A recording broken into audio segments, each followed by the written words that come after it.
Hi, this is Olaf. I'm an age grouper. I'm 50 years old this year, and after my title in St.George, I'm still super motivated and trying to do everything I can to get back on the podium in Kona in October this year. And this is episode 22 of my journey to the Ironman World Championships in Kona and St. George.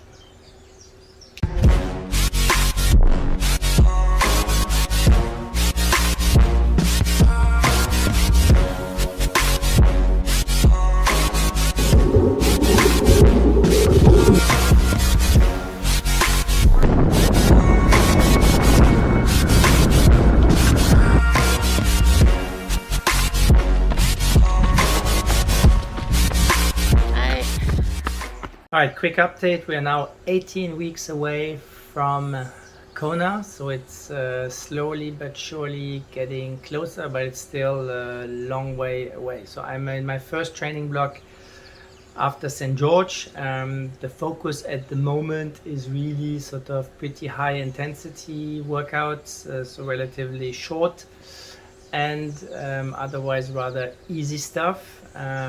So yeah, I have to be a little bit careful, but I had a great workout on the bike on Monday. Here's how it went.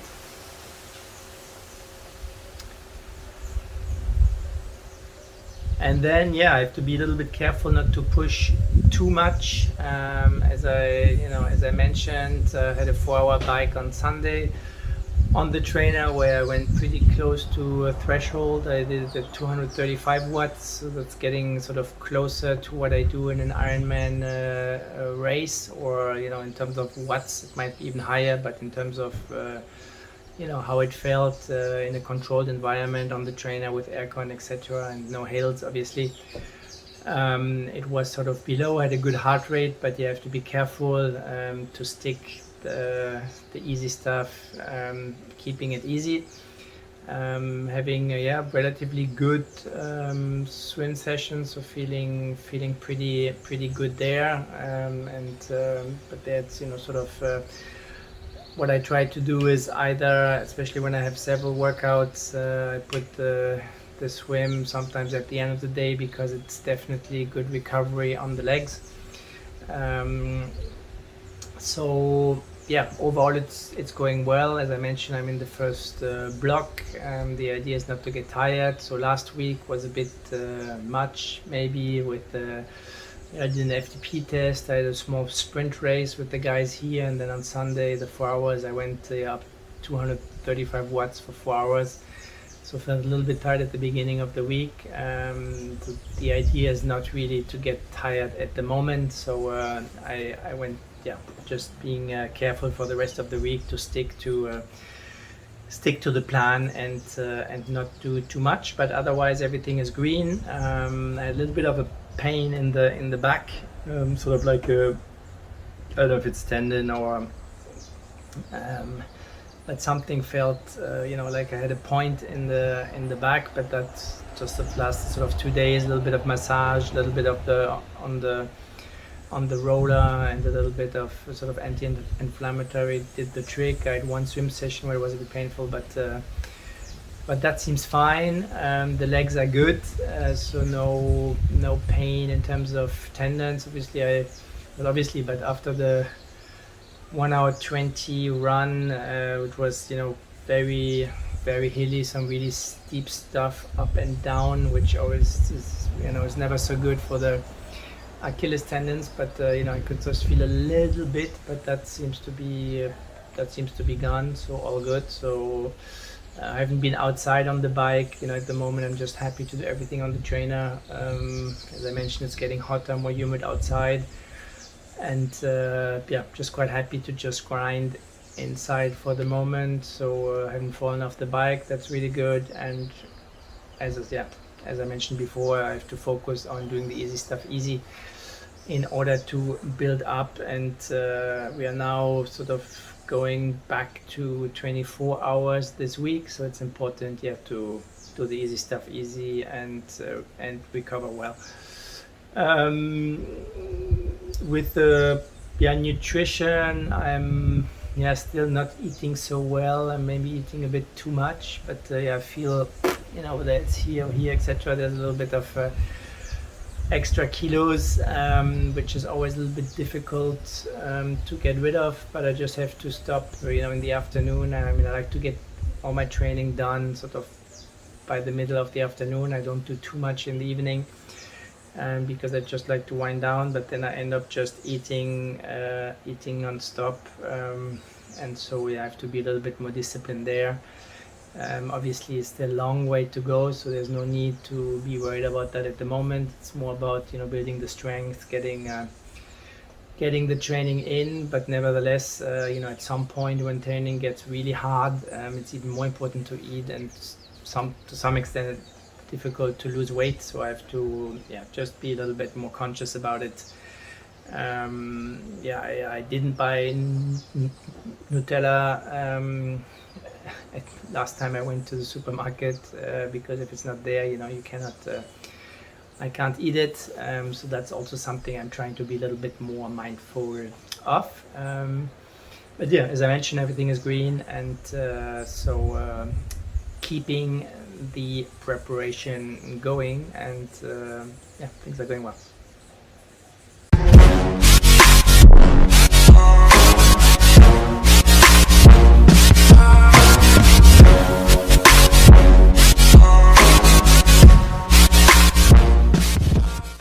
Cool. So today I wanted to talk about marginal gains and how important that is in order to have a good race result. So you have to find the right balance. There are some things which just make a huge difference, so you should definitely do it. But at the end of the day, my opinion is that it will never trump all the other stuff that you need to do to have a successful race, i.e. the nutrition strategy is definitely more important. All the preparation and training before is definitely more important. But obviously, sort of the free speed and marginal gains does make a difference. And at the end of the day, you don't want to be left wondering, hey, what would the result have been if I had done these few things differently. So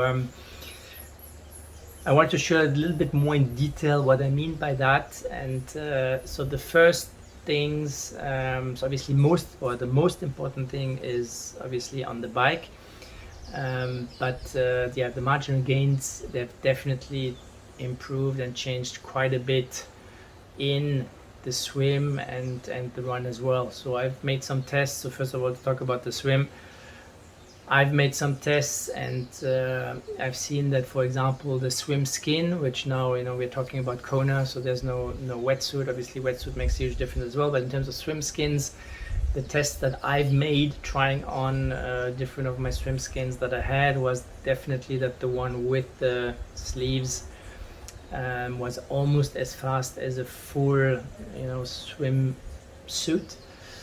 So that's definitely something. It was a few seconds faster than my race suit from Ryzen, for example, that I put on the only. It was definitely a few seconds faster per 100 meter compared to a sleeveless swim skin.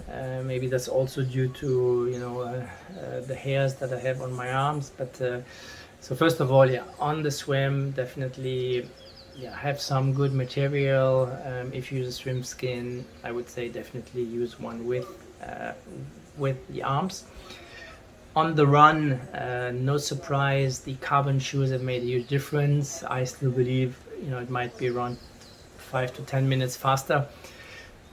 So definitely buy some, try them out before, use them for the tough sessions, get your legs comfortable in them, but that's definitely something that's gonna make significant difference. And if you don't use them, obviously you're at a disadvantage. Now, when it comes to the bike, the first thing is, and I to some extent 2019 was my last race in Kona. I didn't use carbon shoes then. I started only right afterwards, and the race I did in Western Australia a few months after, where I used carbon shoes for the first time, was already massively improved results.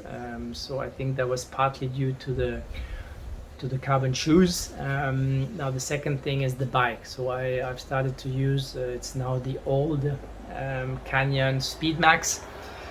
So to have something or a bike that is really integrated, where there are no cables coming out, where you have an integrated hydration system, I believe makes a big difference. So that's have some good wheels makes a big difference. Have a relatively good position on the bike makes a big difference. So that's sort of the really the basics. Now you can definitely go beyond that, and I watched I did a little bit of research, so you can really go to super details. For example, the more so one, there's obviously the drivetrain, the chain. So more and more people basically treat the chain or use a special chain. You have the oversized pulleys, which in the videos that I watched, actually they say it's the least effective gain for the money that you spend, but I still think it looks pretty cool. So I mean, I did spend the 500 euros to have an oversized pulley wheel, but probably not that necessary. Then more and more people talk about the combination of the wheels, so the tires, the combination of the tires and the tubes.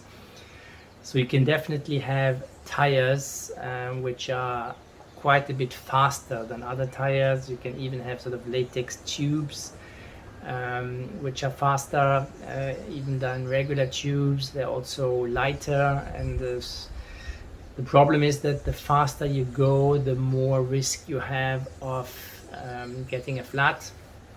And you definitely don't want to end up or increase your risk of flat. So my opinion is, I mean, I'm using the Continental 5000s. I might put in some light, from Continental. There's actually a 40-gram difference between the tubes, which are the regular ones, and the light ones. So I might going forward with the light ones. I bought actually a few. That's but other than that, I prefer to go with really a tire that is pretty solid, because I don't think it's worth the difference. Now the other thing is that the watt gains that a lot of people advertise is typically watt gains is 45 or 50 kilometers per hour.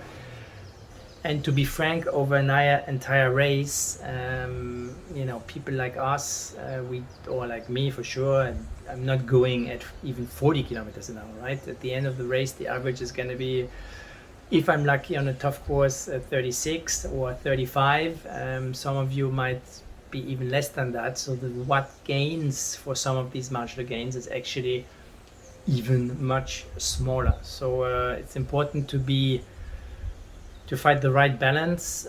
For me, most important is to have all the material that you need to be able to change a flat, because you don't want your race to be over because of it. Even 4 minutes, it might be one place or two, but even if you are sort of competing for the top positions, it's not the end of the race, and it's not the end of a podium necessarily.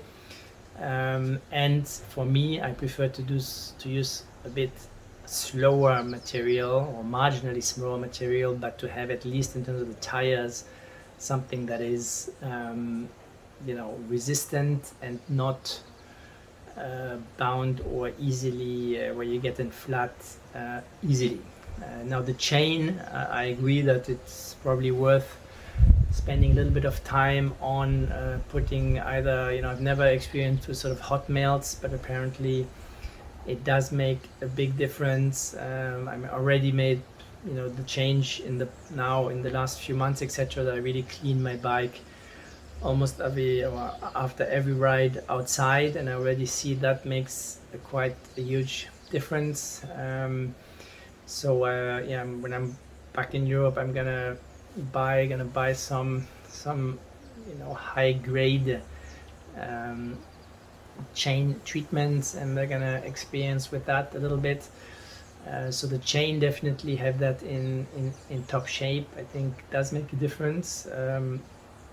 The problem is that when you go to the race course, you're gonna have a few training rides, and so you really have to make it sort of last minute. Otherwise, if you do sort of 3-hour rides on the chain and then it's already dirty, you probably don't have the high pressure hose to be able to clean the chain easily. You just have to take that into account. But yeah, having a really nice chain, and then making sure in terms of position. So as I mentioned, the one thing I'm going to do is really a professional bike fit. So spending 3-4 hours with the bike fitter to check, might not have the second part on the oval to actually check what differences that makes in CDA. But the idea is to not just sit there, but trying to close your shoulders as much as possible, to really try to be as small as possible in the wind. So that I'm already doing. So getting a little bit more tips in terms of how to have a flat back, and how to be comfortable in that position. I do all my trainings on the TT bike, so I'm pretty comfortable. I'm pretty sure that I can be comfortable I can get comfortable in a position. And so that I'm willing to work on. Now for Kona also, I like my helmet, which is not completely aero helmet, so it does have quite a lot of ventilation, but I think especially in Kona where it's super humid and hot, it's good to be able to put some water on your head, and it's important to be able to cool down. And then the question is, other things is, you definitely have to shave. Just the hair on the legs makes a huge difference, apparently over 10 watts potentially. Now the question is, for example, aero socks. So I might have a look at that. It does make quite a big difference because the calves are sort of really into the wind.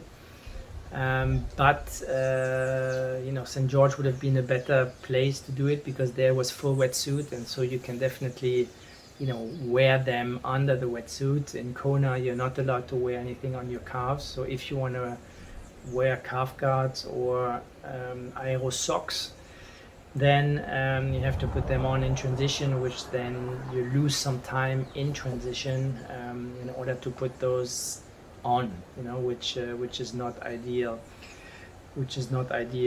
either. So but that's pretty much my philosophy. So you need to be as efficient as possible. You do want to take the gains where you can, but without compromising safety, without compromising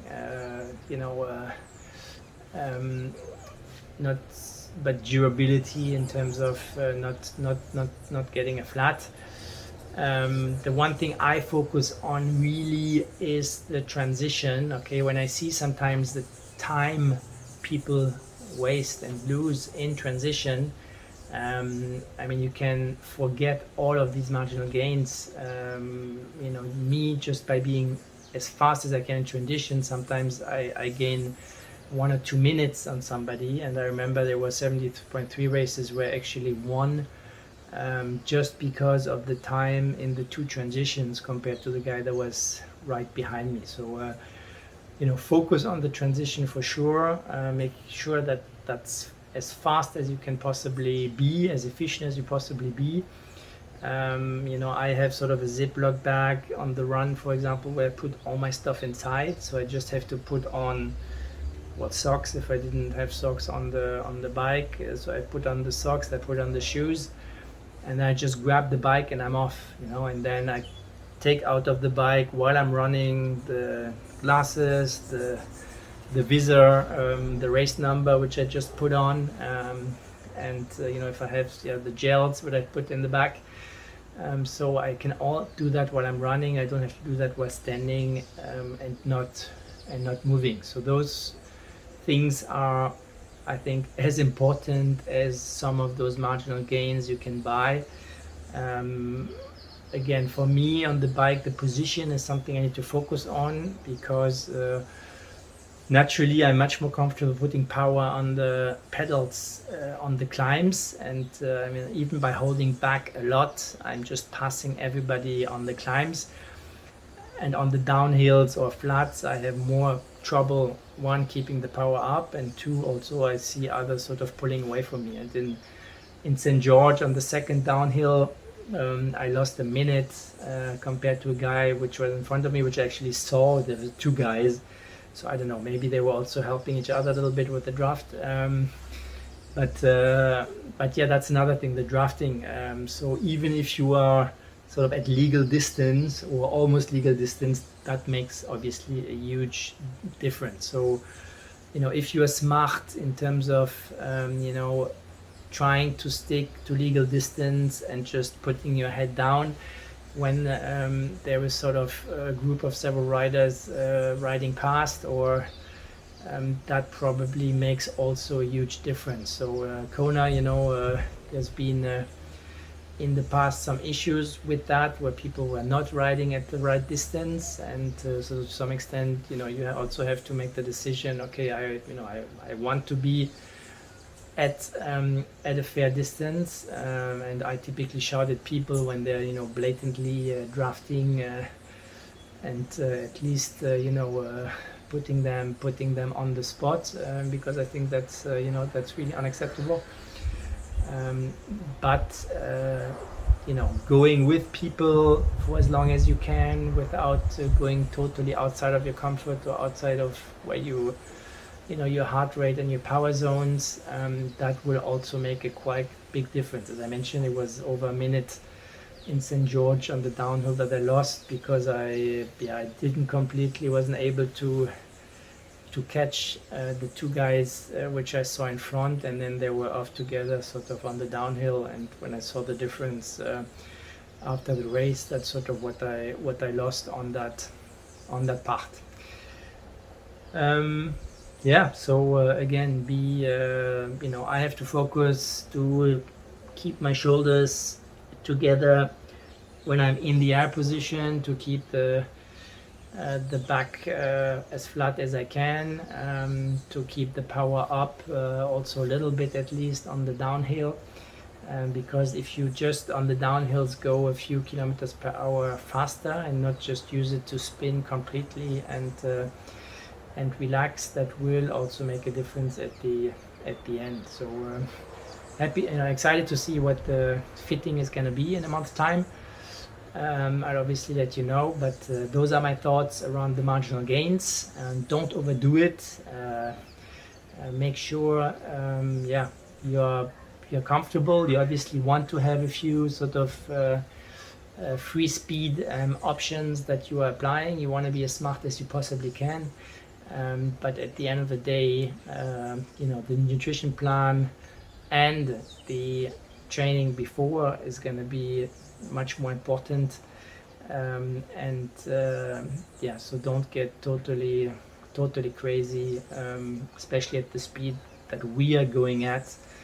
I don't believe it's making the differences, because if you add up all the marginal gains that you could, it would absolutely be massive, and I'm a little bit skeptical about that. But I will explore also. Let me know your thoughts.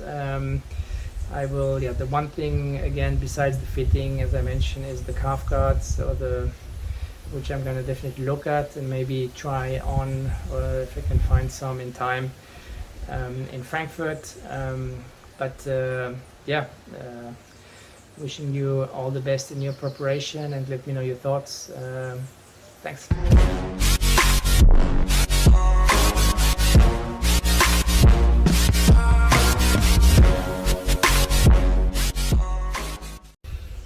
Cool. Thanks a lot for watching. Hope this was useful. Like, subscribe, let me know your comments. Thanks again for those who have commented on the last one. Yeah, it is helpful, also giving you some ideas. Some of those things I will expand on in the coming episodes. Thanks a lot and stay tuned.